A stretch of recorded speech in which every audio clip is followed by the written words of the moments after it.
அருமையான மகனே, அருமையான மகளே, ஆண்டவர் இயேசு கிறிஸ்துவை நீ உண்மையும் உத்தவமாய் பின்பற்றி போய் கொண்டிருக்கிற அந்த வாழ்க்கையிலே உனக்கு விரோதமாய் மற்றவர்கள் பேசுகிறார்களா?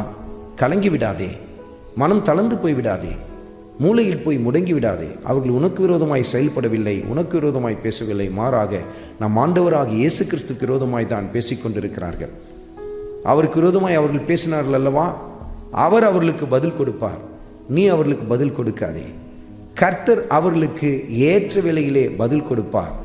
அது இரட்சிப்பாய் அமைய வேண்டும் என்று சொல்லித்தான் நீங்களும் நானும் நம்முடைய ஆண்டவர் இயேசு கிறிஸ்துவோடு கூட பேச வேண்டும். பாருங்கள் அருமையான மகனே, அருமையான மகளே, மனம் தளர்ந்து போய்விடாதே, சோர்ந்து போய்விடாதே.